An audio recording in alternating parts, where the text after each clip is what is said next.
Assalamualaikum warahmatullahi Waalaikumsalam warahmatullahi wabarakatuh.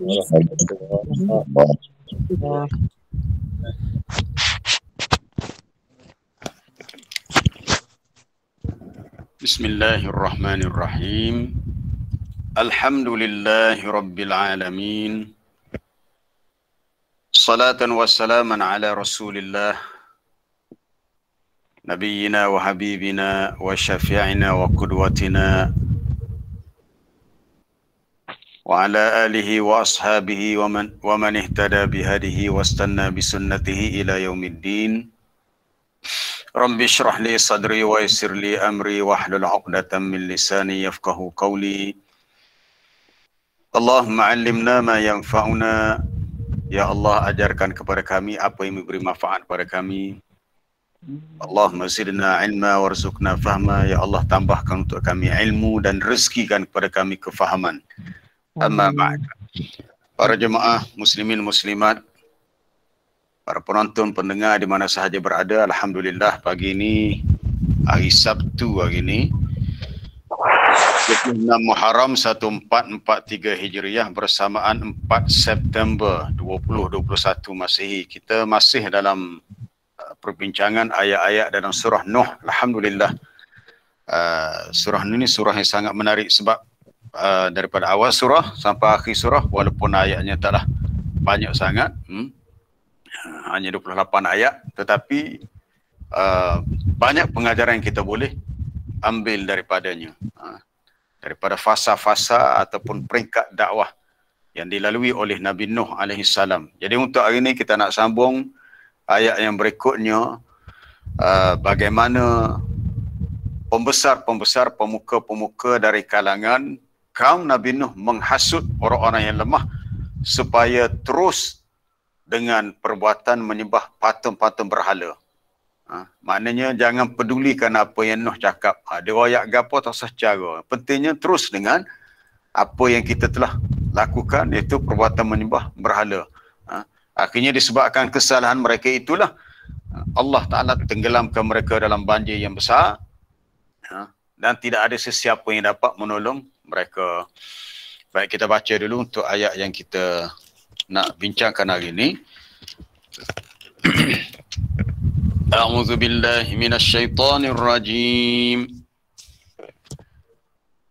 Wa qalu la tadharunna alihatakum wa la tadharunna waddan wa la suwa'an wa la yaghutha wa ya'uqa wa nasra.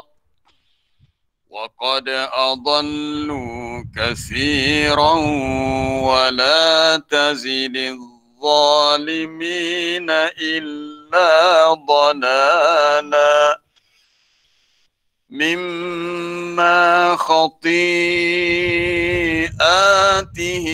أُغْرِقُوا فَأُدْخِلُوا نَارًا فَلَمْ يَجِدُوا لَهُم مِّن دُونِ اللَّهِ أَنصَارًا وَقَالُوا لَا تَذَرُنَّ آلِهَتَكُمْ. Dan mereka berkata, janganlah kamu meninggalkan daripada penyembahan Tuhan-Tuhan kamu, dan janganlah juga kamu meninggalkan daripada menyembah Wad, Suwa, Yaghus, Ya'uq, Nasr. Ini nama asma rijal salihin, nama beberapa orang lelaki yang soleh.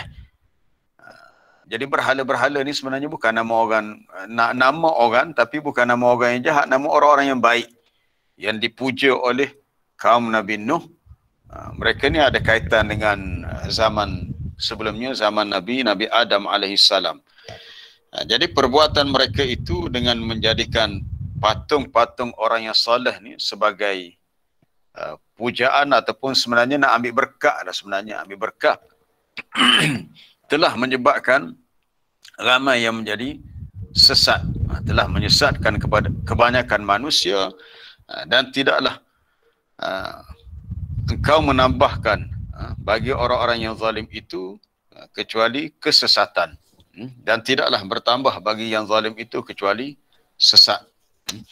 Dan disebabkan kesalahan-kesalahan mereka, maka kami tenggelamkan mereka. Lalu maka dimasukkan mereka itu ke dalam naram, ke dalam api.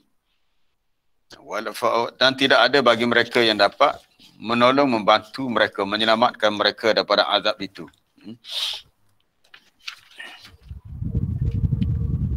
Baik, para jemaah yang dirahmati Allah, kita kembali kepada ayat 23 tadi. Tapi sebenarnya kita tertinggal kemarin ayat 22 tu tak sempat untuk habiskan. Wa makaru makran kubbara. Dan mereka telah membuat tipu daya yang amat besar. Mereka telah membuat tipu daya yang sangat besar untuk menolak segala seruan dakwah Nabi Nuh yang disebutkan sebelumnya lah. Lalu mereka berkata, janganlah kamu meninggalkan daripada menyembah Tuhan-Tuhan kamu. Alihatakum itu dalam bentuk jamak. Terutamanya Wat, Suwa, Yawus, Ya'uq, Nas.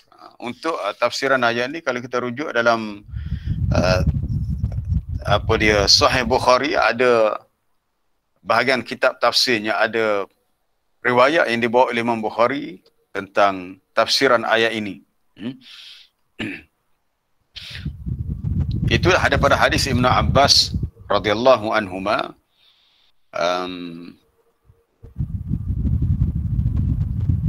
berhubung dengan tajuk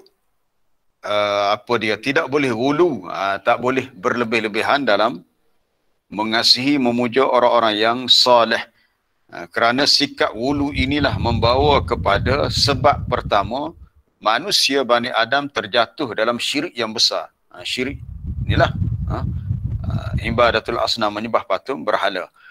Dalam riwayat tu Ibnu Abbas mengatakan bahawa nama-nama ini, nama Wat, Suwa, Yawus, Ya'uq, Nasr adalah asnam, berhala, patung berhala kaum Nabi Nuh, yang kemudian digunakan oleh orang Arab pula. Kemudian dia berkata mereka ni adalah asma rijal salihin. Taib perkataan asma rijal salihin. Mereka adalah nama-nama lelaki yang saleh dari kalangan kaum Nabi Nuh. Asma rijal salihin. Nama-nama lelaki yang saleh dari kaum Nabi Nuh. Falamma halaku, apabila mereka itu sudah binasa, sudah matilah. Halaku ni binasa. Rijal salihin. Salihin tak ada alif lam. Rijal salihin.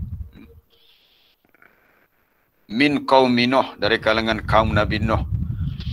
Dan apabila mereka ini sudah meninggal dunia, pada sudah dah mati, falamma halaku auha syaitan, syaitan membisikkan kepada kaum Nabi Nuh supaya buat patung pada setiap majlis yang mereka berada. Tempat mana mereka duduk, mereka sembang apa, ada patung.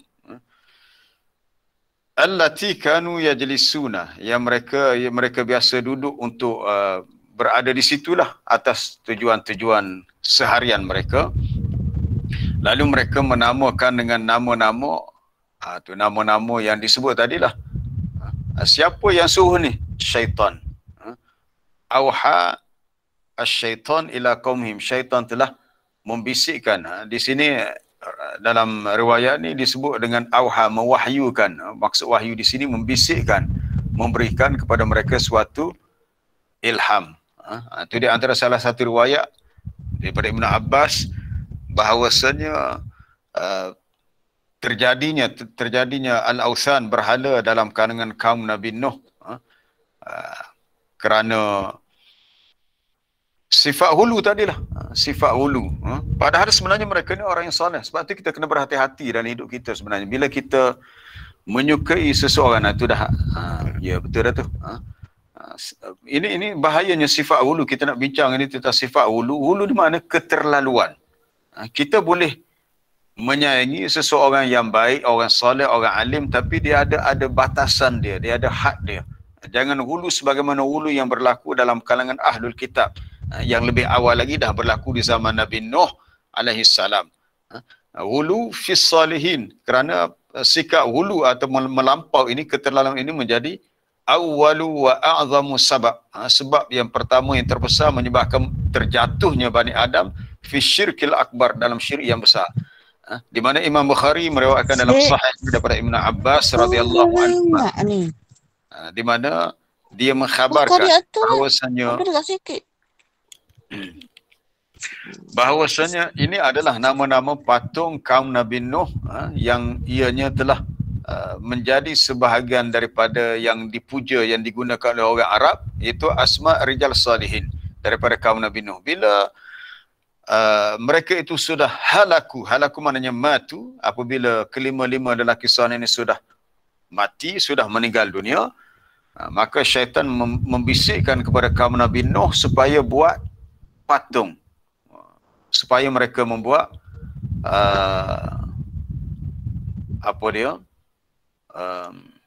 al-ansab, ataupun al-asnam, ataupun al-authan.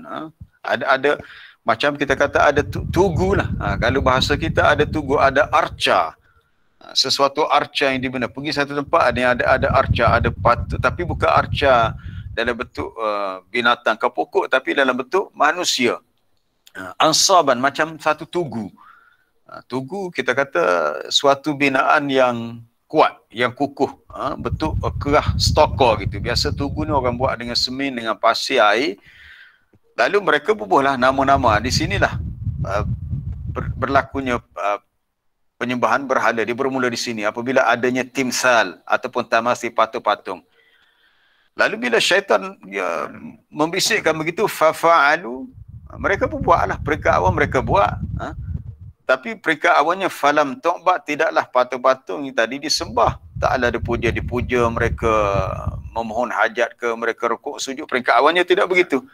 Tetapi hatta idza halak ulaika, bila golongan terawal, generasi terawal yang buat patung ni dah mati, sehinggalah wanusikhal ilm, terhapusnya ilmu, dihapus ilmu dah diangkat, akhirnya patung tadi ubidat, disembah. Ini bahaya. Ini cukup bahaya kalau kita melihat dalam masyarakat kita. Orang kita ni dia sangat hormat kepada orang alim. Tak salah, hormat orang alim, orang salih itu tak salah. Tapi jangan gulu. Apa makna gulu? Sifat keterlaluan yang tidak diizinkan oleh ulama, oleh agama. Mungkin kita pernah dengar lah dalam masyarakat Melayu, kalau ada orang alim, orang salih meninggal, kalau ada pengikut dia datang ke keluarga si mati, dia kata tolong berikan saya selai baju arwah si mati ni, saya nak simpan di rumah, nak buat berkat. Kita kata berkat orang alim adalah pada ilmu dia yang kita ambil daripadanya, yang kita amalkan, bukannya pada soal pakaian dia. Yang zat pada pakaian dan yang asar itu hanya khusus untuk Nabi SAW. Dia tak boleh nak keterlaluan begitu. Maka kita lihat di bawah tu, min anwa al-ghulu al-muharram, di antara jenis-jenis sifat ghulu, tindakan melampau yang diharamkan berhubung dengan orang soleh ni, yang mana ianya menjadi sebab yang menyampaikan kepada syirik. Awalan, pertama, al-mubalaghah fi madhihim, berlebih-lebihan dalam memuji mereka. Ini bahaya. Puji secara berlebih-lebihan. Sebagaimana yang dilakukan oleh kebanyakan golongan Rafidah. Rafidah ni golongan Syiah. Yang menolak daripada perkataan Rafadha, yarfad talak. Maksudnya golongan yang tidak boleh menerima Abu Bakar, Umar dan Uthman sebagai khalifah yang menggantikan Nabi SAW. Jadi mereka menolak semua itu. Mereka kata mesti Ali yang menggantikan Nabi. Jadi mereka memang sangat marah kepada Abu Bakar, Umar dan Uthman. Itu golongan Syiah Rafidah. Dan mereka ni sangat mubalaghah, berlebihan dalam memuji, khususnya imam-imam mereka lah. Kemudian diikuti oleh sebahagian golongan Sufiyah. Golongan Sufi ini memang berlaku, bukan semuanya. Ini kita kena faham dalam sejarah. Sebab itu kita kena tahu sejarahnya. Bukan semua, tapi sebahagian. Dan ini membawa kepada keadaan itu berlebih-lebihan. Di akhir perkara itu akhirnya jatuh kepada syirik yang akbar. Antara lain ialah beriktikad bahawa sebahagian wali-wali itu ada kuasa untuk menguruskan alam. Ini kalau kita belajar kita jumpalah yang disebut wali kutub, wali apa dia, aktab dan sebagainya, nama-nama tu. Jadi sebenarnya tak ada pun benda tu dalam Islam. Semuanya urusan Allah. Allah Ta'ala tidak pernah memberi keizinan pada mana makhluk untuk alam ni. Dia tugaskan dah ada, kalau untuk turunkan rezeki malaikat yang ni. Kemudian yang untuk tiup sangkakala yang ini, untuk cabut nyawa yang ini. Jadi masing-masing dah diberi tugasnya. Kemudian lebih bahaya lagi apabila mereka menganggap yang orang yang dah meninggal tadi mendengar perkataan mereka, perkataan orang yang menyuruh mereka, walaupun yang diseru itu tidak menjawab permintaan mereka. Itulah kadang-kadang kita dengar dalam masyarakat kita ada orang-orang yang apabila dia kata dalam kesusahan, serulah, panggillah si fulan. Kita kata macam ni tak boleh macam ni, sebab ini dah ada unsur-unsur syirik. Serulah Allah, mintalah terus kepada Allah. Qul id'u Allah aw id'u Rahman. Jadi berlakunya seruan begini sebab menganggap yang telah mati itu yang fa'una wa yadurun, dapat memberi manfaat, dapat memberikan mudarat. Dan didakwa pula mereka itu mengetahui perkara yang ghaib. Dan orang yang buat begini, mereka sebenarnya tidak ada dalil pun. Laisa ladaihim dalil. Wahid, tak ada sebarang dalil pun untuk mereka itu yatamassaku nabihi fi hadzal ghuluwi, untuk mereka berpegang dengan sikap begitu dalam tindakan yang hulu ini. Semua itu adalah sekadar suatu omongan, omong-omong yang dusta, yang merupakan perkara yang lemah, yang bersifat manamat, impian ataupun mimpi-mimpi yang setengah tu sangka ini adalah kasyaf. Tapi sebenarnya ianya tidak benar.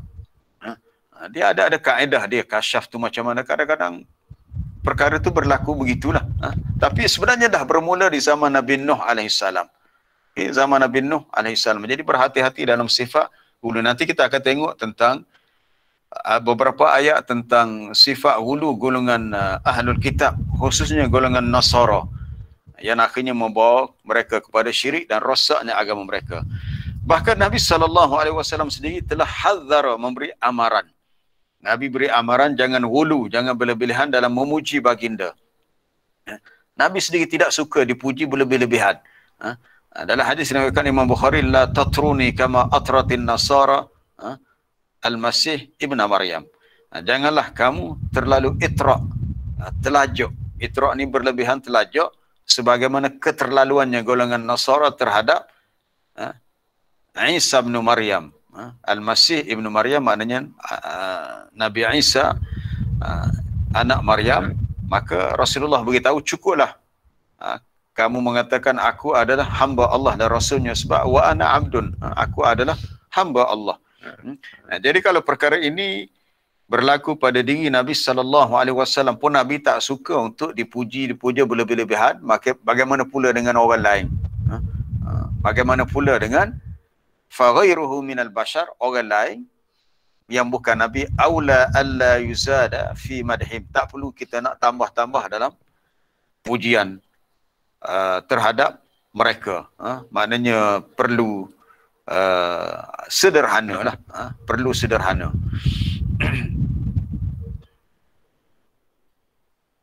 Kemudian waman da'a ila hadzal ghulu, sesiapa yang menyeru kepada sifat ghulu ini dan berterusan dengannya setelah dia mengetahui bahawa perkara ini dilarang, ditegah oleh Nabi SAW, bermakna sifat ghulu ini menunjukkan mereka telah radda sunnatahu, mereka telah menolak sunnah Nabi SAW. Bahkan sebenarnya mereka mengajak manusia supaya ila adam ittiba'ihi, tidak ikut pula Nabi SAW. Bahkan tidak akan hulu mereka, bermakna mereka mengajak untuk ikut dan taklid.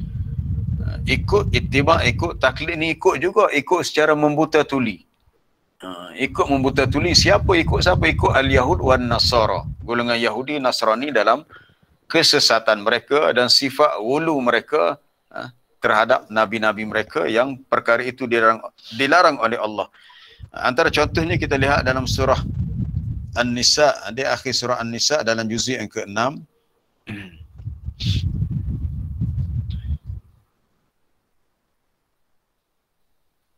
muka surat 105,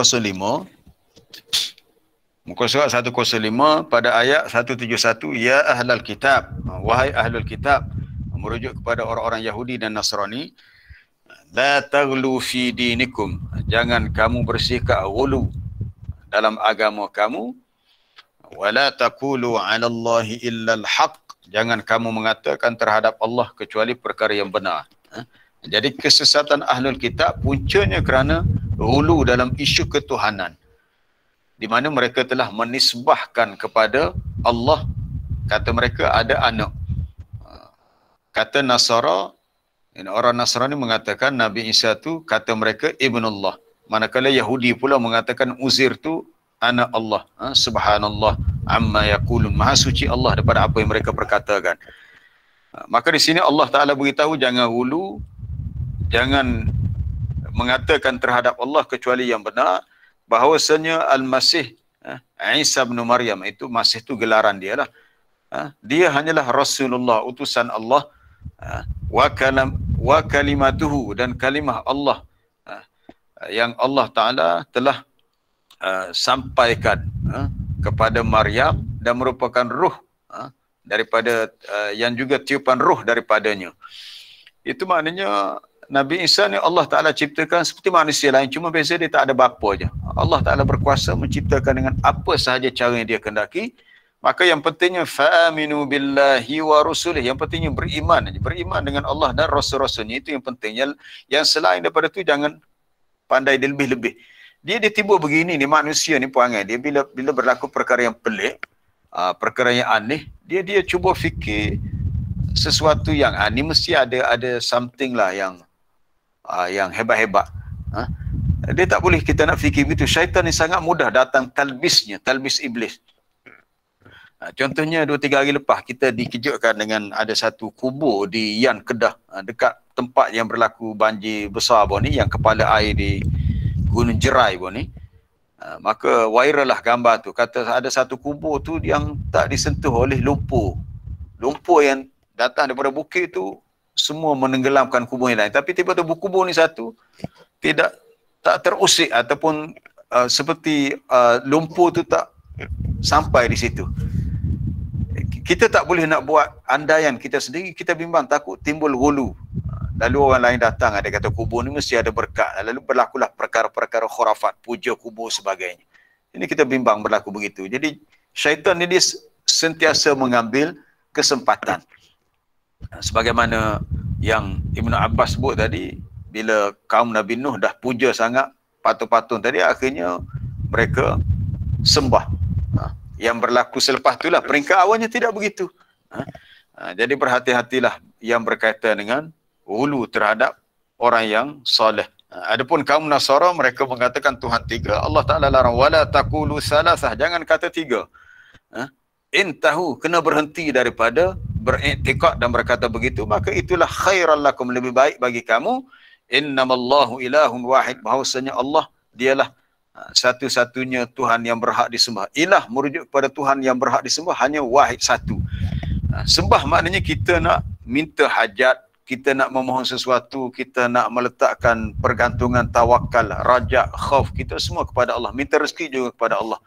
Tidak boleh menggunakan perantaraan dengan makhluk. Sebagaimana kaum Nabi Nuh menggunakan orang-orang soleh ni, tujuannya sebab dia orang kata bila kita lemah semangat, maka patung-patung ni boleh memberikan kepada kita semangat tambahan. Bila kita rindu kepada mereka, maka gambar itulah, patung itulah. Sebab itu dia berkaitan dengan patung yang dibuat oleh kaum Nabi Nuh ni, patung orang-orang soleh. Wat, Suwa, Yawus, Ya'uq, Nasr. Kita melihat dia, nama-nama ni disebut dengan jelas.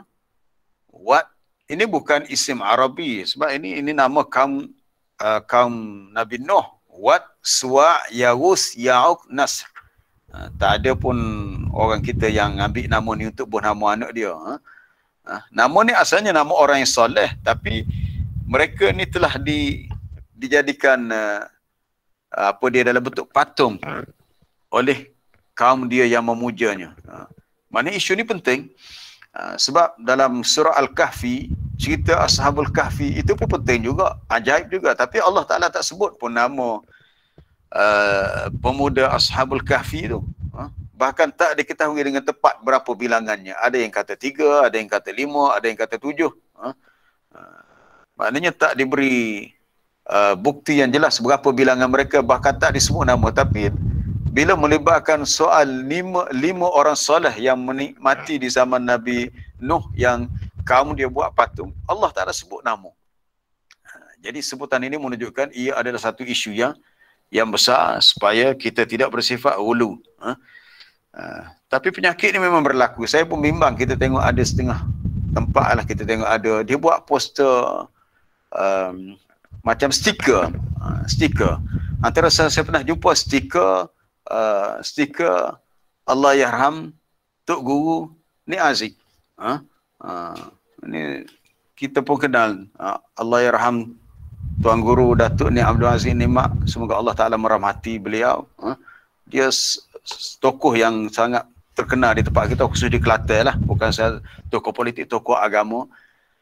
Tapi kita bimbang, bila ada sifat hulu, dia dah tak ada, dia dah meninggal beberapa tahun lepas. Tapi masih ada orang yang dia buat stiker, kita nampak dia tepek. Tepek dia tampal. Mungkin di belakang kereta, mungkin di lori, mungkin dekat motor, dan boleh dia ada gambar-gambar yang lain. Saya pernah jumpa juga, ada juga stiker gambar Ustaz Azhar Idrus pun ada juga. Jadi untuk apa? Untuk apa kita buat stiker tu? Kita bimbang nanti orang yang tampal stiker gambar Ustaz Azhar Idrus ke, gambar apa-apa orang soleh, orang alim ni, di kereta, timbul iktikad. Orang yang pandu kereta, dia kata dengan sebab ada stiker inilah, kereta aku tak berlaku kemalangan. Di situ kita bimbang, jatuh situ. Sebenarnya sudah cukup kita keluar daripada rumah, kita baca doa Bismillahilladzi la yadur ma'asmihi syai' fil ardi wala fis sama'. Dengan nama Allah, tidak ada sesuatu pun yang di langit dan di bumi yang boleh menimbulkan mudarat dan bahaya. Cukup kita letak pergantungan kepada Allah. Jadi kita bimbang, mula-mula tu dia orang kata, tak ada apa Ustaz, gambar stiker ni untuk suka-suka aja, untuk ialah sebab kita suka kepada mereka ni. Mereka ni tokoh yang dikenali sebab dia orang ni orang alim, orang soleh. Kita kata mungkin itu peringkat pertama. Tapi lama kelamaan dia mungkin bertukar cerita pula. Ini sebagaimana yang berlaku kepada kaum Nabi Nuh. Peringkat awal mula-mula buat gambar. Lepas tu buat patung. Lepas tu bila dah ilmu tu semakin jauh, semakin tiada, syaitan menimbulkan was-was. Dia kata ni, kalau nak lebih dekat lagi dengan Allah, kamu mintalah melalui perantaraan patung. Sebab sebenarnya kamu bukan minta dengan patung, minta dengan ruh orang-orang soleh. Itu yang sebab kalau kita tanya orang-orang yang kita kata agama wasan, Buddha, Hindu, mereka menganggap sebenarnya mereka meminta kepada dewa-dewa mereka. Patung-patung tu hanyalah sebagai perantaraan. Kita kata inilah syirik. Dan inilah yang tidak dibenarkan dalam Islam. Dan inilah tujuan dakwah para Nabi dan Rasul. Mengajak manusia untuk mengikhlaskan ibadat kepada Allah. Ikhlas maknanya tak ada perantaraan, melainkan terus kepada Allah. Itu konsep yang perlu kita faham. Iyyaka na'bud wa iyyaka nasta'in. Hanya menyembah Allah, tidak yang lain. Walaupun orang-orang musyrik dia pandai, dia bagi alasan macam-macam. Dia alasan, dia kata patung-patung ni sebenarnya tak salah pun, dia kata sebab tujuan kami buat ni untuk mendekatkan diri kepada Allah. Niat mereka baik, tapi tujuan mereka, cara mereka salah. Kita lihat ayat yang ketiga dalam surah Az-Zumar, muka surat 458. Muka surat 458, surah Az-Zumar ayat yang ketiga. Ala lillahid dinul khalis. Ini yang dikaitkan dengan Islam ni agama tauhid. Islam ni bukan untuk kita umat Nabi SAW, bahkan untuk umat terdahulu pun, mereka pun Muslim juga, Islam juga, tapi syariatnya lain lah.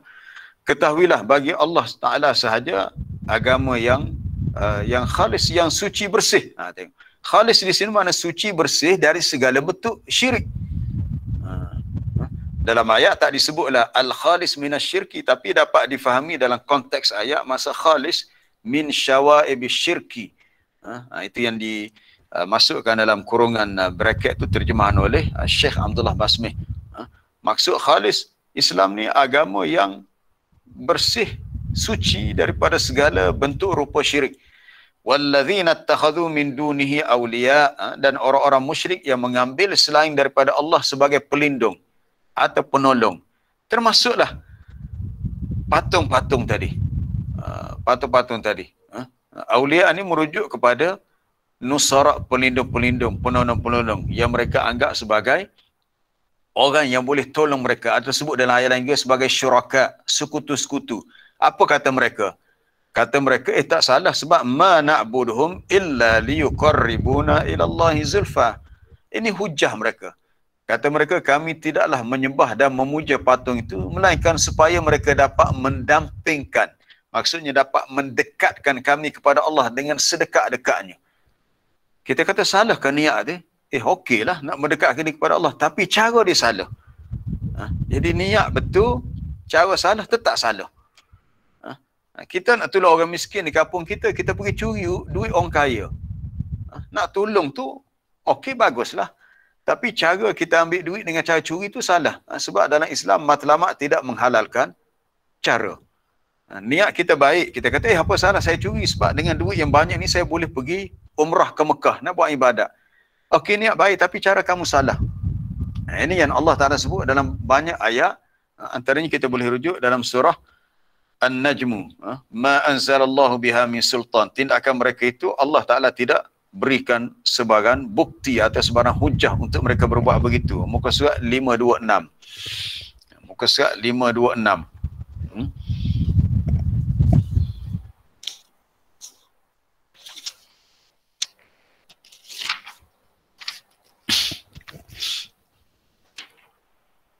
Bermula daripada ayat afara'aitumul lata wal uzza, ayat 19.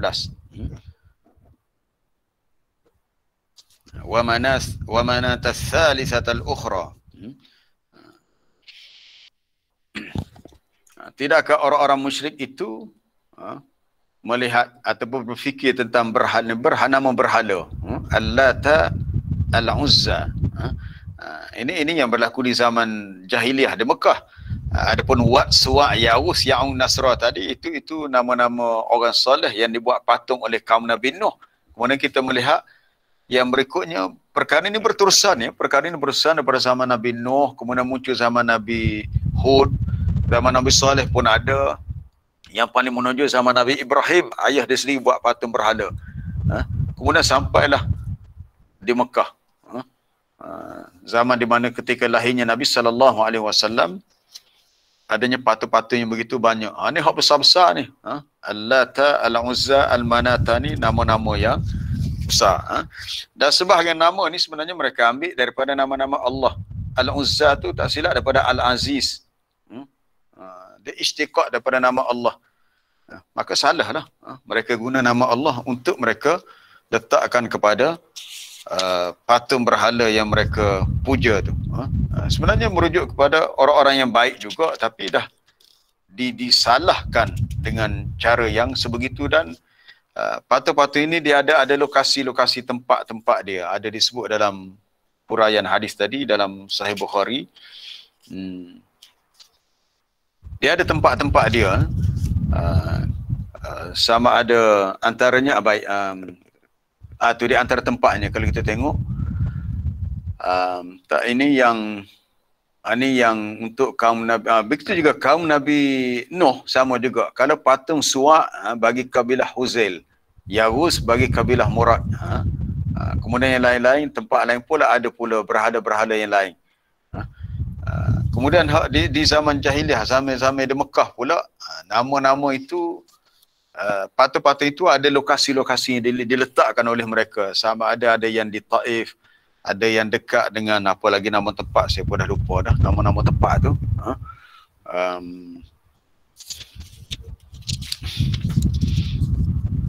Dia merujuk kepada ini yang besar-besar lah. Patung-patung tu nama-nama yang besar. Kalau taik perkataan Al-Lata, Al-Uzza, Al-Manata, mungkin jumpa. Jadi ada tempat-tempat yang mereka letakkan patung itu untuk mereka lakukan pemujaan. Ini yang bahayanya. Maka dengan sebab itu antara larangan keras Nabi SAW ialah la'anallahu, Allah Ta'ala melaknat al-musawwirin, orang yang membuat gambar benda-benda hidup ni. Dia takut menjadi wasilah kepada syirik. Maka sebagai suatu kaedah untuk sekak supaya tak berlaku begitu, maka untuk sadduz zari'ah, kaedah usul sebut sadduz zari'ah, nak sekak suatu perkara yang lebih buruk, maka awal-awal lagi ditahan ataupun tak dibenarkan. Antara lain di zaman jahiliah adanya amalan puja kubur. Puja kubur, memohon sesuatu dengan ahli kubur. Maka peringkat awal bila Nabi berhijrah ke Madinah, Nabi larang. Nabi kata, ala inni nahaitukum an ziyaratil kubur. Aku larang kamu daripada ziarah kubur, sebab ada kaitan dengan zaman jahiliah yang amalan mereka begitu. Kemudian bila dilihat para sahabat ini sudah kuat agamanya, sudah mantap imannya, maka Nabi kata, bolehlah kamu ziarah kubur kerana ia mengingatkan kamu kepada kematian.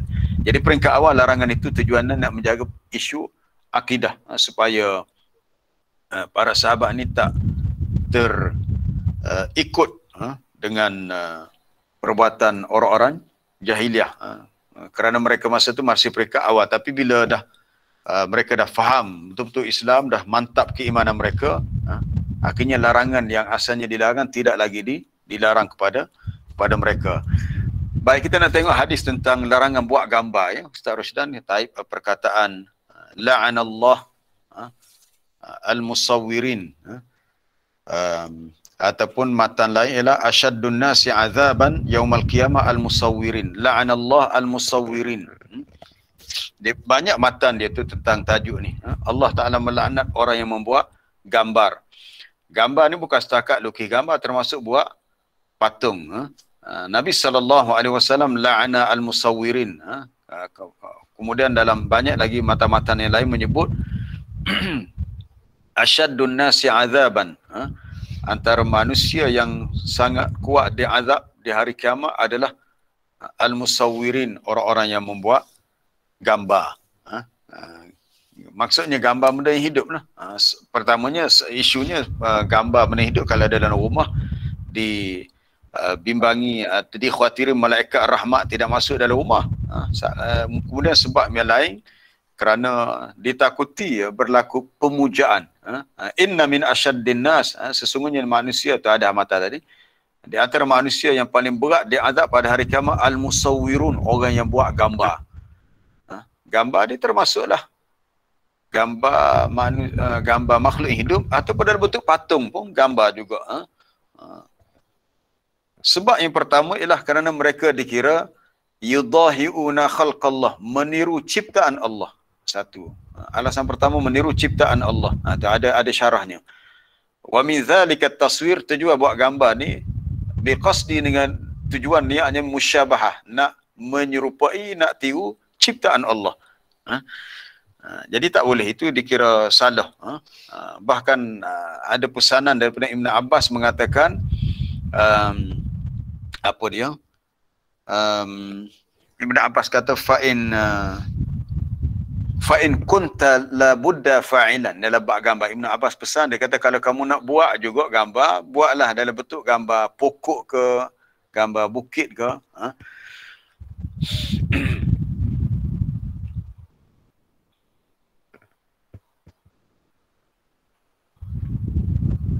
Kerana mereka dikira yusyabihuna, yang mereka dikira yudahiuna. Mereka cuba meniru, yudahi'u meniru, yudahuna, yusyabihu menyerupai akan pada gambar-gambar yang mereka buat dengan ciptaan Allah. Akhirnya membawa kepada tadilah pemujaan, jatuh kepada hulu, syirik dan sebagainya. Ini kita kena berhati-hati, sebab ini perlu kepada ilmu. Perlu kepada ilmu. Jadi masyarakat kita kena faham, sebab ini benda yang sangat asas dalam persoalan akidah yang dibawa oleh para Nabi dan Rasul, iaitu mahu menjauhkan kita daripada syirik kepada Allah. Soal keyakinan kita kepada Allah sebagai Tuhan itu fitrah. Tinggal lagi ialah mengajak manusia supaya menghindari syirik. Baik, kita nak pergi kepada ayat yang berikutnya. Apa kesan daripada perbuatan mereka tadi kesannya ialah sesatlah. Wa qad adallu katsiran, mereka telah menyesatkan ramai. Ni syaitan nak begitu. Dia nak orang ni sesat. Berhala-berhala tu memang sebenarnya dianggap sebagai syaitan. Syaitan menyesatkan manusia dan memang berhala tu dianggap sebagai syaitan. Kita lihat dalam kisah dialog antara Nabi Ibrahim dengan bapanya dalam surah Maryam. Ya abati la ta'budi syaitan inna syaitana kana lirrahmani asiya. Dalam surah Maryam, muka surat berapa tu? Muka surat 308. Muka surat 308 ni cerita Nabi Ibrahim dengan bapa dia tu, dia tegur bapa dia sembah patung berhala. Tapi Nabi Ibrahim dalam ayat tu, ayat 44 dia. Ya abatila ta'budi syaitan, wahai ayahandaku janganlah kamu sembah syaitan. Sebenarnya yang disembah oleh ayah dia itu adalah al-asnam. Tapi kenapa ayat ni tak sebut ya abatila ta'budil asnam, wahai ayahku jangan kamu sembah patung berhala. Sebab apabila manusia ni menyembah lain selain daripada Allah, sembah patung apa sebagainya, pokok kayu, benda-benda yang dianggap ada keramat, ada kelebihan, mereka sebenarnya menyembah syaitan kerana syaitan yang menjadi punca mereka buat begitu. Lalu dia ingatkan kepada ayah dia, inna syaitana kana lirrahmani asiya, sesungguhnya syaitan tu sangat-sangatlah derhaka kepada Allah yang melimpah ruah rahmatnya. Jadi kena tinggalkan, dia kata, tinggalkan perbuatan yang salah ini. La ta'budi syaitan. Syaitan mahu manusia sesat dengan cara begitu. Tapi dia menghasut, dia kata, apa pula sesatnya? Sebab tujuan kamu buat begini untuk dekatkan diri kepada Allah. Maka kita mengatakan tanpa ada hujah dalil yang Allah Ta'ala izinkan untuk buat begini, maka kita tak boleh buat begini. Kita pernah dengar lah ada orang, mungkin orang bukan Islam, dia berhujah. Dia kata kenapa orang Islam solat menghadap Kaabah? Kiblat orang Islam Kaabah. Dia kata Kaabah tu adalah bentuk suatu binaan yang dibuat dengan batu bata. Binaan awal dibina oleh Nabi Ibrahim. Kita mengatakan kamu tak boleh bandingkan patung berhala yang kamu sembah dengan Kaabah itu, sebab Kaabah itu Allah Ta'ala sendiri yang perintahkan kepada Nabi Ibrahim. Maknanya ada hujah, ada sultan. Kita lupa nak habiskan ayat dalam surah An-Najmu tadi, Ustaz Rusdan, yang Allah Ta'ala sebut, in hiya illa asma'un sammaitumuha. Muka surat berapa tadi? 526, surah An-Najmu tadi. Segala nama-nama patung berhala tu tak lain tak bukan hanyalah asma, nama-nama yang sammaitumuha di bawah tu, muka surat tu betul dah, ayat 23 tu. Semua patung-patung itu tak lain tak bukan hanyalah asma, nama-nama yang dinamakan oleh kamu dan bapa-bapa kamu. Kamu sendiri yang buh nama dia.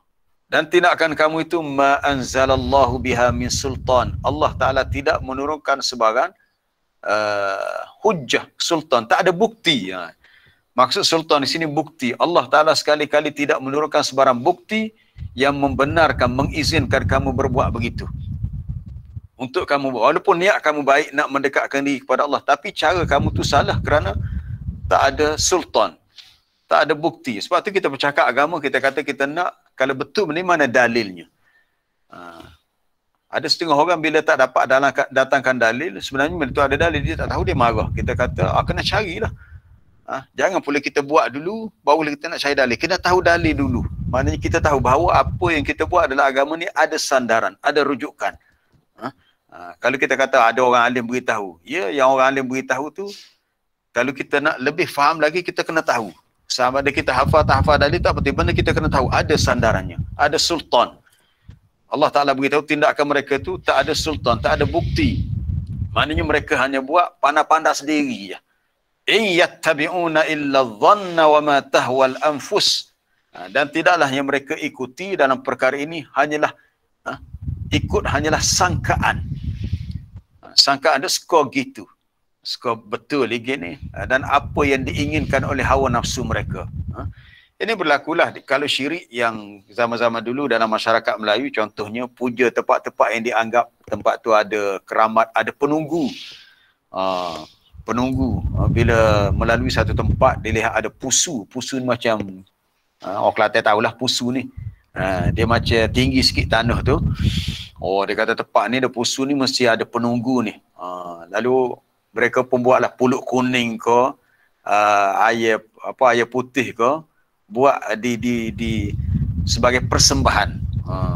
Lepas tu minta izin pula, kalau dalam cerita Piramli dia guna istilah mambang ya. Hai mambang api, mambang jin, mambang laut, mambang tanah. Sebut nama mambang. Kami anak cucu nak lalu. Menarik juga cerita tu. Sebenarnya Piramli buat cerita Pendekar Pejalaput tu sebab dia nak menggambarkan mentaliti orang Melayu dulu memang dah ada percampuran dengan tahyul khurafat dan syirik ni.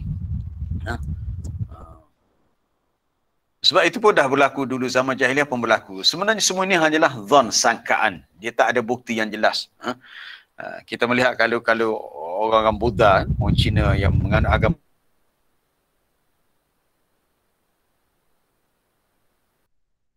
dia tempat-tempat dia muja adalah tempat-tempat kecil macam tepi-tepi kedai pun hok warna merah tu dibakar calok, ada kadang dia letak buah limau.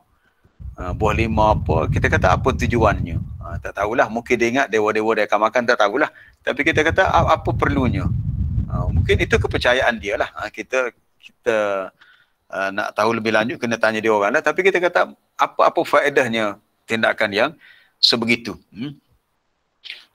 Jadi tak ada sultan. Kembali kepada cerita Kaabah tadi, adapun Kaabah ada sultan, ada bukti.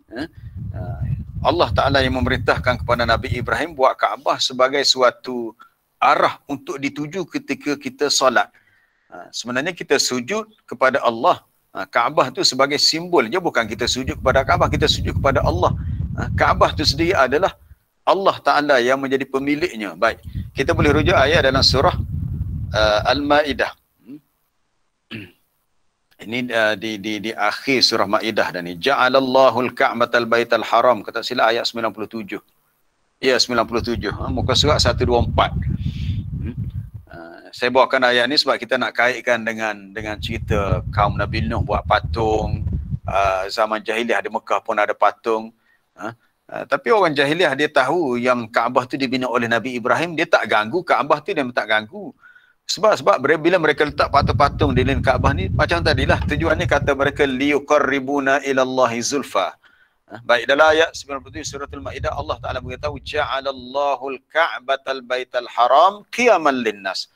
Allah Ta'ala menjadikan Kaabah sebagai yang terdapat di Baitul Haram tu menuju kepada Masjidil Haram sebagai qiyaman linnas, tempat tempuan untuk manusia menjalankan ibadat. Termasuklah qiyam ni maksudnya untuk solat.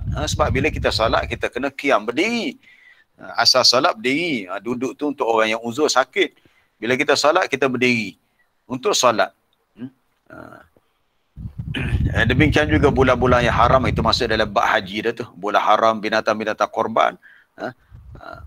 Jadi Allah Ta'ala yang menjadikan Kaabah itu, dengan ini dalil menunjukkan bahawa Allah Ta'ala yang menyuruh kita solat dengan menghadap Kaabah sebagai kiblat. Jadi adapun tindakan orang-orang musyrik, mereka tak ada hujjah, tak ada dalil, melainkan hanyalah az-zan. Zan maknanya sangkaan. Jadi sangkaan itu tidak membawa kepada mereka kepada kebenaran. Sebab kebenaran tak boleh ditegakkan dengan zan, dengan sangkaan. Dia mesti dengan yakin. Kita kena faham agama ni dengan yakin. Bahkan dalam sambungan ayat surah apa tadi, surah An-Najmu tu, berikutnya dia ada ayat yang hampir sama. Itu pada ayat yang ke-28 muka surat 527. Muka surat 527. Wa ma lahum bihi min ilmin. Mereka tidak ada ilmu dengan perkara itu. Sebenarnya mereka tak ada ilmu pengetahuan, tak ada hujah. Yang mereka buat itu hanyalah yattabi'una illa dhann. Mereka tidak lain hanyalah mengikut sangkaan. Ikut sangka, betul kali gini, hamba rasa skor gini, aduk gini gitu. Benda tu salah. Agama dia tak boleh nak dhann. Dia tak boleh nak buat atas sangkaan. Dia kena jelas dan tepat. Keadaan agamanya begitu. Wa inna dhanna la yughni minal haqqi syai'a. Sesungguhnya dengan sangkaan duk skor gini skor gitu tidak dapat memenuhi kehendak bagi menetapkan sesuatu kebenaran dalam i'tiqad. Dalam persoalan akidah, kita tak boleh berdasarkan sangkaan, dia mesti ada hujah yang jelas, yang terang. Baik. Kembali kepada ayat kita dalam surah Nuh tadi. Jadi benda-benda ini telah menyesatkan banyak manusia, itu syaitan, merujuk pada syaitan tadi. Juga disebut satu lagi dalam surah Yasin.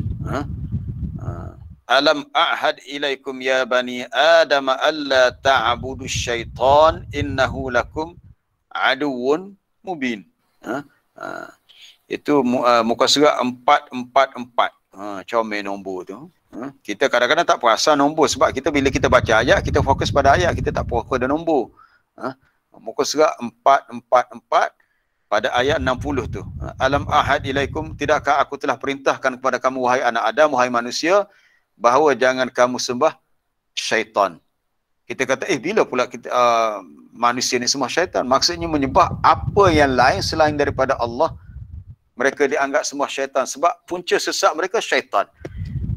Apabila kesesatan berlaku, maka puncanya syaitan. Mereka dianggap sembah syaitan. Tak kira sama ada mereka sembah patung berhala, sembah pokok kayu, mereka pergi minta dengan orang dalam kubur, dan sebagainya.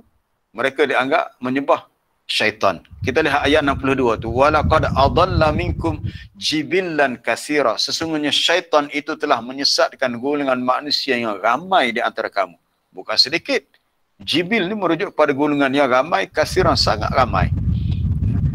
Jadi dalam keadaan kadang-kadang kita rasa kita dah belajar, kita dah tahu, kita dah Islam lama dah.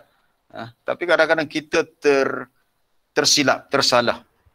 Kita dah terjebak dalam perangkap syaitan. Bila kita sedar, kita kena terus bangkit. Kita kena terus perbaiki kesilapan kita. Tapi bagi orang yang tak ada ilmu, orang yang tak ada kesedaran, bila mereka sesat, mereka terus dalam kesesatan. Lalu bila kita tegur mereka, dia kata, apa salahnya? Sama dengan hujah golongan jahiliah. Apa salahnya kita guna patung berhala? Sebab kita nak mendekatkan diri kepada Allah. Liyuqarribuna ilallahi zulfa. Tapi alasan tu Allah Ta'ala tak terima. Allah Ta'ala tidak izinkan dia disembah dengan cara yang sebegitu. Dan akhirnya mereka itu ditenggelamkan ke dalam laut. Dia punya akhirnya penamaannya mimma khati'atihim ughriku fa'udkhilu naran. Dalam sejarah yang kita tahu, ada dua golongan yang diseksa dengan tenggelam dalam air, dalam laut. Itu pertama kaum Nabi Nuh. Kaum Nabi Nuh ni bukan laut, banjir yang besar. Ughriku tenggelam dalam banjir yang besar bila turunnya hujan, air mencurah-curah daripada perut bumi. Kemudian satu lagi berlaku kepada Fir'aun dan tentera-tenteranya yang tenggelam dalam laut merah. Jadi al-gharq, tenggelam ni satu azab yang berat sebenarnya. Sebab sakit. Orang mati tenggelam ni sakit. Ughriku, lalu fa'udkhilu naran, dimasukkan mereka terus dalam api. Ada dua pendapat di sini. Ada mengatakan naran, api merujuk kepada api di akhirat, api neraka lah. Ada pendapat lain mengatakan api ni merujuk kepada azab kubur. Itu yang lebih kuat sebenarnya. Sebab fa'udkhilu naran, maka terus dimasukkan dalam api. Fa di sini, fa ni litakib, dia merujukkan kepada jarak yang dekat. Daripada ughriku tenggelam, maka terus dimasukkan ke dalam api. Cuba kita lihat, mungkin ada tafsiran lain. Dalam Ibnu Katsir, ringkas saja disebut tentang fa'udkhilu naran, masuk dalam api.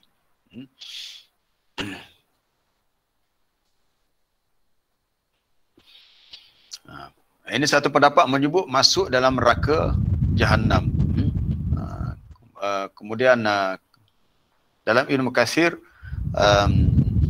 disebabkan banyaknya dosa mereka, maka mereka itu dipindahkan daripada tiaril bihar, suasana laut yang mereka tenggelam itu, ke dalam kepanasan api. Kepanasan api. Ada yang mengatakan api ini bukan api di akhirat, tapi api yang merujuk kepada api di alam barzakh. api di alam barzakh. Belum lagi api dalam neraka, api di alam barzakh. Jadi apa yang berlaku kepada kaum Nabi Nuh ni, lepas tenggelam terus diseksa dengan api di alam barzakh disebabkan kesalahan mereka. Ini juga berlaku kepada Fir'aun. Sebab ada persamaan ya, Fir'aun dan tenteranya tenggelam dalam laut, kaum Nabi Nuh tenggelam dalam banjir, sama-sama lemah dalam api, lemah dalam air, tapi kemudian dimasukkan dalam api. Ini kita nak tengok tentang Fir'aun dan tenteranya, surah Ghafir. Okey, surah Ghafir, muka surat 472. 472 ayat 46. Ayat 46.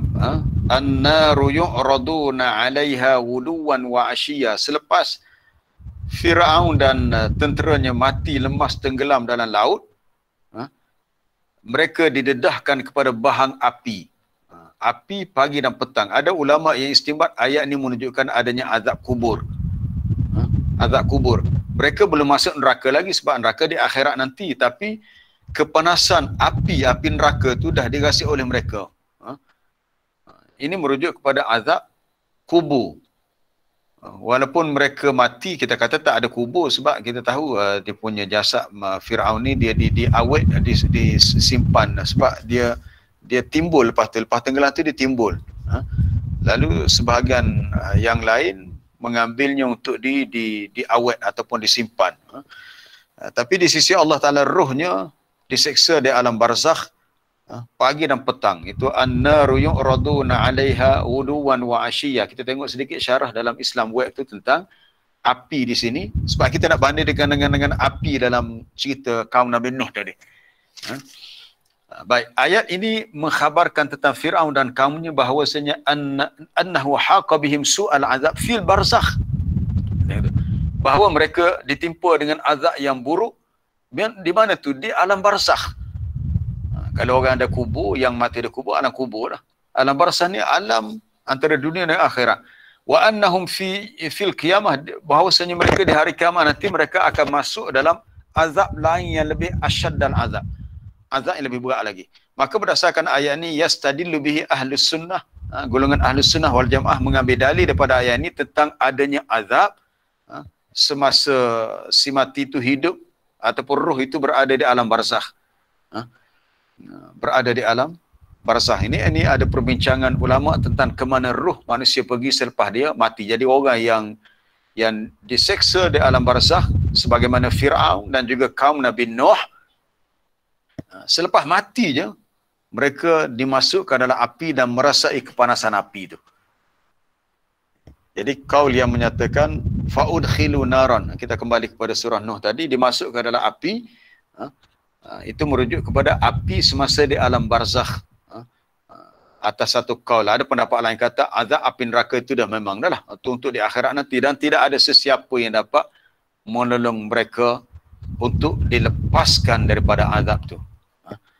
Oh, kita dah cukup 1 jam, dah 7.36. Jadi kita berhenti setakat ni. InsyaAllah esoklah kita habiskan, berbaki ada beberapa ayat lagi untuk ada 1, 2, 3. Ada 3 ayat lagi, 26 sehingga 28. Berbaki 3 kali, insyaAllah kita habiskan esoklah untuk penutup bagi surah Nuh. Dan insyaAllah ingatkan saya esok kita nak bincang tentang ketika Nabi Nuh merayu supaya anaknya yang tidak bersamanya di atas kapal supaya naik atas kapal, tapi akhirnya anak dia lemas tenggelam dalam banjir yang besar bersama dengan orang-orang yang kafir. Ini kita dah cerita tentang banjir dah, tapi tak sempat untuk masuk kisah tu. InsyaAllah esoklah. Wallahu alam. Kita buka untuk soalan kalau ada. Assalamualaikum Ustaz. Ya, salam. Maknanya syirik tu bermula zaman Nabi Nuh, ya. Jadi nak tanya di sini, macam mana pula munculnya macam agama Yahudi, agama Nasara, lepas tu Kristian. Adakah agama Kristian tu itu selepas Nabi Isa? Jadi saya nak tahu kisah dia macam mana Ustaz, secara ringkas lah. Mungkin Macam mana agama Nasara Yahudi macam mana tadi? Tenggelam soal tadi. macam ni. Nak tahu kisah macam mana munculnya agama Yahudi, agama Nasara, kemudian agama Kristian. Adakah agama Kristian tu muncul selepas kelahiran Nabi Muhammad ataupun macam mana? Ya. Tentang Nasara dan Yahudi. Nasara ni nisbah kepada golongan yang mengaku mereka ikut Nabi Isa, tapi mereka menyeleweng lah. Mereka telah menyeleweng daripada ajaran asal Nabi Isa. Orang ikut Nabi Isa yang ikut, tapi tak ramai lah, itu kita dah bincang golongan Hawariyin. Tapi Nasara ni dia muncul selepas zaman Nabi Isa, sebelum lahir Nabi SAW, sebelum lahir Nabi. Tapi selepas lahir Nabi pun mereka masih ada. Bahkan ada hadis yang Nabi sebut, mana-mana di kalangan manusia yang mendengar dakwahku. Apa hadis tu? La yasma'u bi. Macam mana hadis tu? Tiadalah mendengar akan dakwahku ini seseorang di kalangan manusia, termasuklah Yahudi Nasara, kemudian mereka tak menerima dakwahku, melainkan Nabi kata mereka akan masuk neraka. La yasma'u bi ahadun min hadhihi ummah min hadhihi ummati. La yasma'u bi Yahudi wala Nasrani thumma lam yu'minu bi. Tiadalah mendengar seseorang dari kalangan manusia sama ada Yahudi Nasrani, sebab mereka tu dah ada dah. Sebelum lahir Nabi Muhammad mereka dah ada dah. Yahudi pula dinisbahkan kepada orang yang mengaku ikut Nabi Musa, tapi sebenarnya mereka dah menyeleweng selepas itu. Yang ikut Nabi Musa sebenarnya tidak begitu, tapi mereka menyeleweng, mereka ubah ajaran kitab Taurat atau ada hadis tu. La yasma'u bi ahadun min hadhil ummah. Tiadalah yang mendengar seseorang pun, maksud mendengar dakwahku, termasuklah Yahudi Nasrani, kalau mereka dah dengar, sebab mereka ni dah ada dah, Yahudi dah ada, Nasrani dah ada. Mereka dah muncul lebih awal.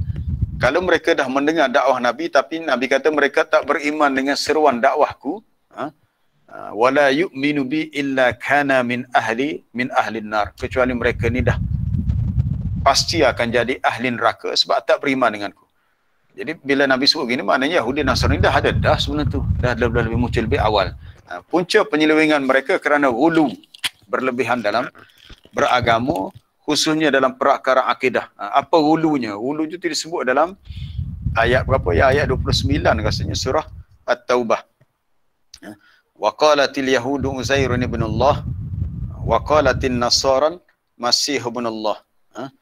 Ayat 30, ayat 30 surah At-Taubah, muka surat 191. Yahudi Nasrani ni punca mereka jadi sesat, ataupun punca mereka menyeleweng daripada agama mereka yang asalnya okey lah, tapi akhirnya diubah. Dan mereka telah mengubah ajaran dalam kitab Taurat dan Injil. Yahudi mengatakan Uzair anak Allah. Ini jatuh syirik. Syirik kerana menganggap bagi Allah ada anak. Jadi bentuk syirik ni banyak, bukan setakat patung berhala saja. Mereka mengatakan Allah memiliki anak, itu Uzair. Subhanallah, maha suci Allah. Nasara pula mengatakan Nabi Isa itu anak Allah. Demikianlah perkataan mereka dengan mulut itu, mereka menyamai perkataan orang-orang kafir terdahulu. Orang kafir terdahulu. Wallahu alam, tu kita pergi pada soalan lain kalau ada. Ustaz, jadi kesimpulannya kesimpulannya Yahudi itu maknanya selepas pengikut Nabi Musa. Ya, betul. Kemudian Nasara pengikut Nabi Isa gitu. Yang menyeleweng. Yang menyeleweng. Okey. Muncul Kristian tu macam mana? Yang muncul pula Kristian tu macam mana tu? Nasara tu memang Kristian tu istilah moden sekarang. Nasara tu dalam bahasa Arab asalnya An-Nasara. An-Nasara tu istilah dalam bahasa Arab, dalam bahasa moden sekarang, dalam bahasa kita kata bahasa orang barat disebut dengan Kristian. Yang kita sebut, tapi dalam itu Nasara tu yang samalah dengan Kristian. Itu dalam bahasa Arabnya sebut begitu. Walan tarda ankal yahud walan nasara. Quran tak sebutlah Kristian sebab itu bukan bahasa Arab, tapi benda yang samalah. Kristian dan Nasara tu yang merujuk pada golongan yang sama. Terima kasih Ustaz. Ya, sama-sama. Assalamualaikum Ustaz. Saya Kak Puan Ana. Zainal. Ya, ya. Saya nak tanya pasal syirik. Ada selawat-selawat Nabi yang bersandarkan kepada Nabi untuk menjadi sebab terhapusnya sesuatu yang masih kita ada masalah, menyebabkan hujannya turun, ataupun kita selalu ustazah bawa nama je selawat tafrijiyah. Apa pandangan Ustaz? Terima kasih Ustaz. Saya tak ada pandangan tersendiri, tapi saya memetik pandangan para ulama lah. Dia ada pro kontra jugalah tentang selawat tafrijiyah, selawat an-nariyah. Dia datang dengan lafaz Allahumma salli ala Muhammadin salatan tanhallu bihil uqad wa tanfarju bihil qurab wa tuqda bihil awa wa yustas bihil ghamam. Saya pun amal juga dulu lah masa-masa kecil-kecil, tapi sebenarnya selawat ni tak ada dalam mana-mana riwayat kita hadis pun. Dia adalah selawat yang dibuat sendirilah. Ada pro kontra lah dalam tafsiran selawat ni. Ada yang mengatakan bihi ba tu ba sabab yang menyatakan sebab. Ada pendapat lain kata tak perlu untuk ditakwilkan begitu, sebab kalau kita merujuk terus kepada selawat yang Nabi ajar tak ada begitu. Sekadar Allahumma salli ala Muhammad wa ala ali Muhammad. Contohnya selawat Ibrahimiyah yang diriwayatkan oleh sahabat Ka'ab bin Ujrah. Itu yang selawat yang paling afdal. Jadi bila berlaku kekhilafan tentang keharusan sejauh mana untuk kita mengamalkan, adakah dikira kita minta dengan Nabi atau minta dengan Allah? Ada pendapat yang mengatakan Nabi hanyalah menjadi sebagai wasilah. Ini dia orang kata ini selawat ni sebagai bentuk tawassul atas satu pendapat. Ada pendapat lain kata ini bermakna dah minta terus kepada Nabi. Jadi saya punya pendapat saya untuk elak daripada khilaf ini adalah kita beramal dengan apa-apa yang sabit daripada Nabi tentang lafaz-lafaz selawat. Boleh buka dalam Riyadus Salihin. Riyadus Salihin, kalau nak buka dalam kitab-kitab hadis yang besar mungkin susah. Riyadus Salihin yang disusun oleh Imam Nawawi dalam bab selawat kepada Nabi. Dalam Riyadus Salihin tak ada selawat tafrijiyah, tak ada selawat syifa, tak ada. Sebab dia hanya bawa selawat yang ada sanadnya daripada Nabi SAW. Ada selawat tafrijiyah ni bukan daripada Nabi. Saya tak tahu daripada mana. Wallahualam, ada kata daripada tarikat Tijaniyah. Tijaniyah satu tarikat yang masyhur di sebuah negara di Afrika. Itu terpulang. Tapi jalan yang paling selamat adalah kita memadai dengan apa yang sabit daripada hadis-hadis yang sahih tentang selawat yang Nabi ajar kepada kita.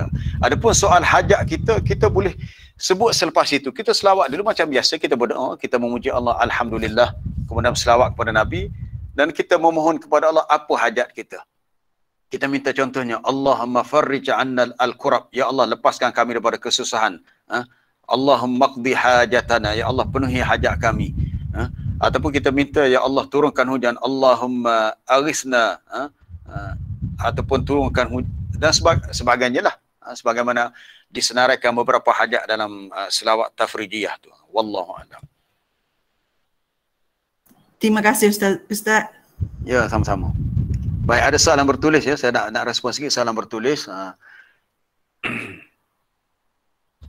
Ada dalam masyarakat kita apabila ada ayat-ayat begini, mereka merasakan seperti terkena pada muka sendiri, sebab merasakan sudah beriman tapi merasakan tidak melakukan syirik, tidak salah. Bagaimana kita nak menerangkan kepada mereka bahawa gantung gambar orang yang soleh sama seperti perbuatan kaum Nabi Nuh. Ini bergantung kepada tujuan. Cuba kita melihat, bimbang kalau gantung gambar-gambar tadi lama kelamaan dia membawa kepada kesan yang lain. Kesan yang lain. Biasanya anggap orang Melayu ni bila gantung gambar-gambar apa yang dianggap, yalah kalau rumah orang baik dia tak gantung gambar-gambar artis apa sebagainya. Itu mungkin anak-anak muda yang minat, ni artis ni cantik lawa, dia buat poster tampak dalam bilik dia contohnya. Tapi biasanya orang-orang yang tu dia letak gambar orang yang soleh. Maka kita mengatakan kita bimbang satu hari gambar ni menjadi suatu wasilah yang dia anggap dengan gambar ni dia rasa lebih dekat kepada Allah. Ada setengah tu kadang-kadang dia letak gambar-gambar orang yang dia anggap orang ni idola, dia puja, dia letak dalam tu. Tapi kalau gambar tu setakat untuk ingatan, kita kata tak ada masalah. Tapi bila dah dianggap sebagai untuk salah satu jalan untuk beribadat kepada Allah. Ini yang jadi masalah.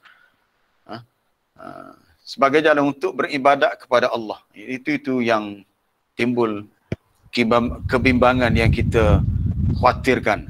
Maka kaedahnya dalam agama, apa-apa yang dikhawari timbul kebimbangan yang boleh membawa keburukan, maka awal-awal lagi kena sekat.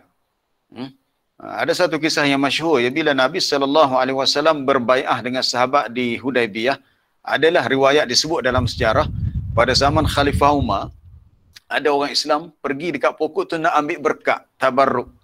Ambil berkat, ambil dahan, ranting dia, daun dia, sebagainya, pergi sapu-sapu. Jadi Sayyidina Umar bimbang perbuatan tu jatuh kepada syirik, lalu diperintahkan untuk tebang pokok tu. Ada satu riwayat sebut begitulah. Dia banyak riwayat, ada kata pokok tu akhirnya hilang, tenggelam, wallahu alam lah.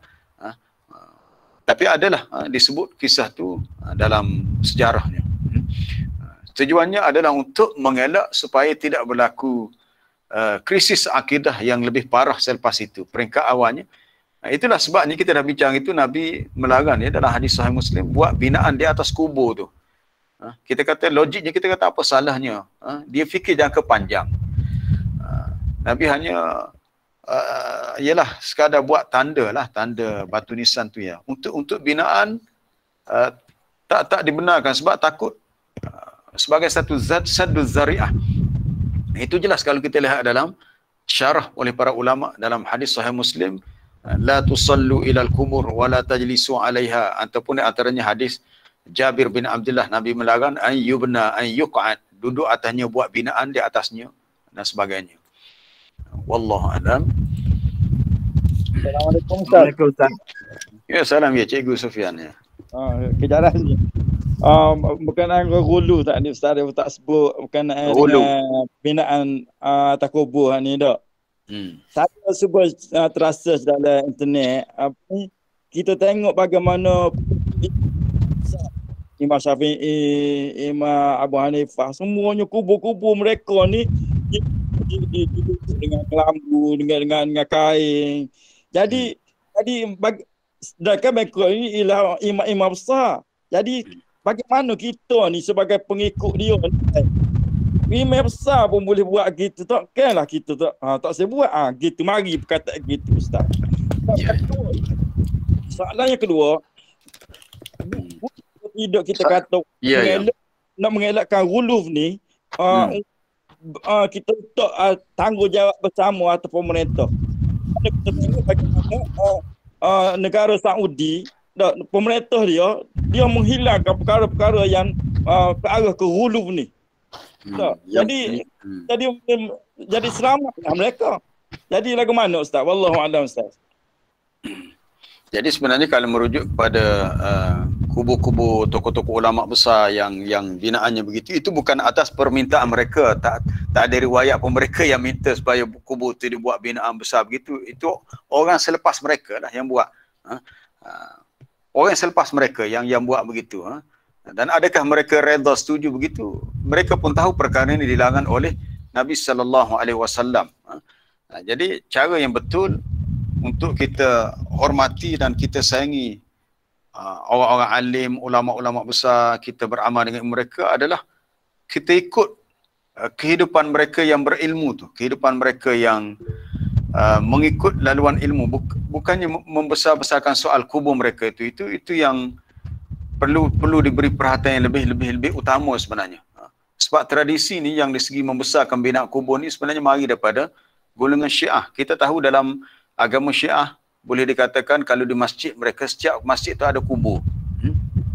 Dan perkara ini memang sangat dilarang tentang persoalan kubur ni. Nabi larang, Nabi kata la tusallu, dah ada hadis yang dalam Muslim, la tusallu ilal kubur, jangan kamu salat dalam solat menghadap ke kubur, kerana macam tadilah takut jadi wasilah kepada mentakzimkan orang dalam kubur. Bahkan dilarang juga oleh Nabi seperti tak boleh solat di atas kubur. Bahkan kubur ni menjadi salah satu tempat yang dilarang kita solat. La tusallu ilal kubur, ataupun dalam hadis yang Nabi larang antaranya al-maqbarah. Ada 7 tempat yang dilarang kita solat di situ. Salah satunya di kubur. La tusallu ilal kubur. Jangan kamu solat menghadap ke kubur. Kalau tempat tu dekat dengan kubur, dia kena ada sekatan lah, ada dinding sebagainya. Larangan tadi sebenarnya takut membawa kepada suatu wasilah yang menyebabkan orang solat tu rasa, aku solat ni khusyuk ni sebab depan aku ni ada kubur orang yang soleh, orang alim. Adalah perbincangan para ulama dalam huraian hadis. Sebab hadis asalnya dalam sahih Muslim, akhrajahu Muslim, larangan duduk atas kubur. Sebab kalau kita nak ziarah kubur, sebenarnya kita tak perlu nak pergi dekat dengan kubur si mati. Cukup kita berada di luar pagar kubur. Sebab tujuan kita ziarah kubur adalah untuk kita ingat kepada mati. Kalau kita pergi dekat, duduk cokoh, orang Kelantan kata, duduk bercongkoh tepi kubur. Boleh kau tak tu bercongkoh. Sebab tepi kubur ada kursi. Kalau duduk atas kursi tak apa, duduk bercongkoh tepi kubur ni. Lenguh, kadang dia lama, kadang kita nak baca mungkin, kita hanya suruh dibaca doa. Dan kita tak perlu nak, biasanya bila kubur kita ada belinda tepi, kita pun duduklah bercokoh atas belinda tu. Bercokohlah kita di situ. Itu yang menyebabkan berlakunya kita melanggar larangan tu. Nabi kata tajlisu tu, wal julus wal qu'ud, dilarang untuk duduk atas kubur. Betul lah, benda ni dah bila ada perkara ni jelas daripada Nabi sendiri sallallahu alaihi wasallam. Saya rasa bukan soal negara Saudi ke negara lainnya, masing-masing negara yang ada umat Islam, yang ada para ulama yang tahu tentang larangan dia pada Nabi sendiri, mereka sepatutnya kena alert lah, kena sedar, kena bagi perhatian. Sebab perkara yang paling besar dalam hidup kita adalah menjaga akidah tauhid. Sebab kebimbangan Nabi pertama, soal kubur ni takut menjadi wasilah kepada syirik kerana pernah berlaku di zaman jahiliah. Zaman jahiliah bukan setakat sembah patung berhala, termasuklah kerja-kerja memuja kubur. Hal itu berlaku di zaman jahiliah. Saya pun tak pastilah, kita pernah dengar orang cerita di negara Yaman. Dia ada musim-musim tertentu, rasanya bulan Rejab, dia akan pergi buat ziarah khusus ke kubur Nabi Uhud. Maaf, bukan Nabi Uhud, Nabi Hud. Tersasul pula. Uhud tu bukit Uhud. Kubur Nabi Hud di Yaman. Ada musim tertentu yang mereka pergi. Ini yang dibimbangi oleh Nabi SAW. Hingga ada Nabi sebut apa dia? Allahumma la taj'al qabri wasanan yu'bad. Ada dalam hadis yang, sebab tu saya kata bila kita lihat kubur Imam Syafi'i, kubur tokoh-tokoh ulama ni besar, mereka bukan minta pun. Bahkan Nabi pernah minta dalam doa dia, ya Allah, jangan engkau jadikan kubur aku sebagai berhala yang disembah. Allahumma la taj'al qabri wasanan yu'bad. Ya Allah, janganlah engkau jadikan kubur aku seperti berhala yang disembah. Maksudnya Nabi tidak mahu ada umat dia tiba-tiba datang ke kubur berdoa minta dengan Nabi, bukan minta dengan Allah Ta'ala.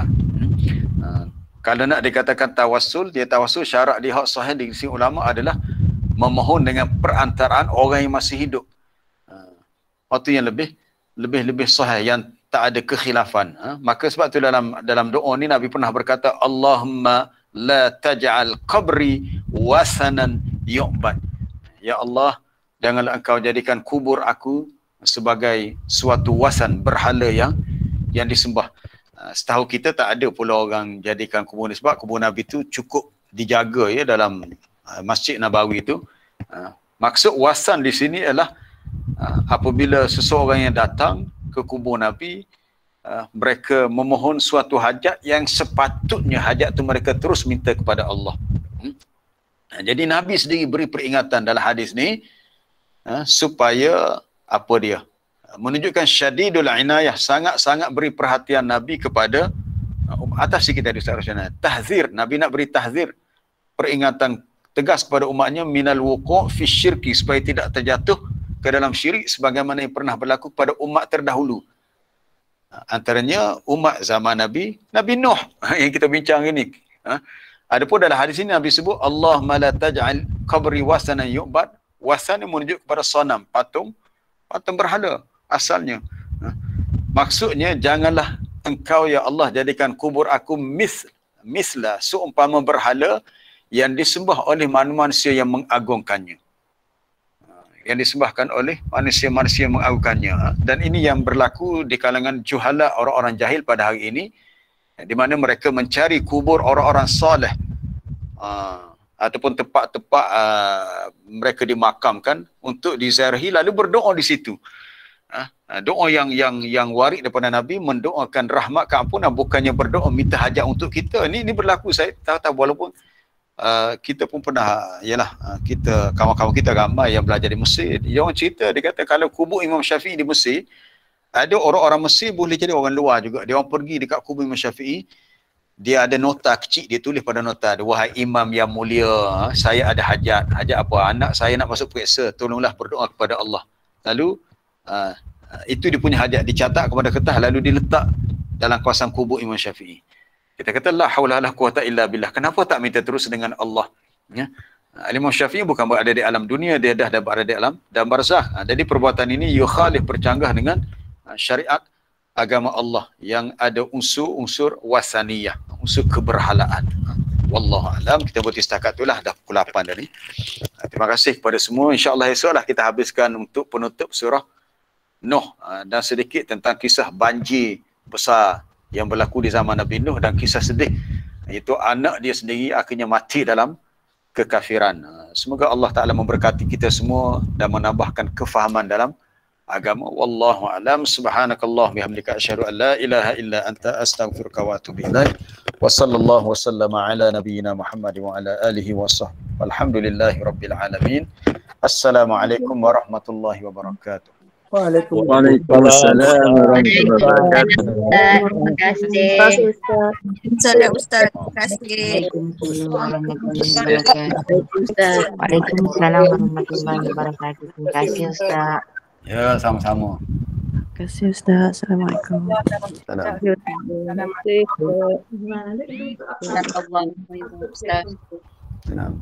kasih Ustaz. Assalamualaikum. Salam. Terima kasih Ustaz. Assalamualaikum. Salam. Assalamualaikum. Syukran Ustaz. Assalamualaikum. Afwan. Assalamualaikum.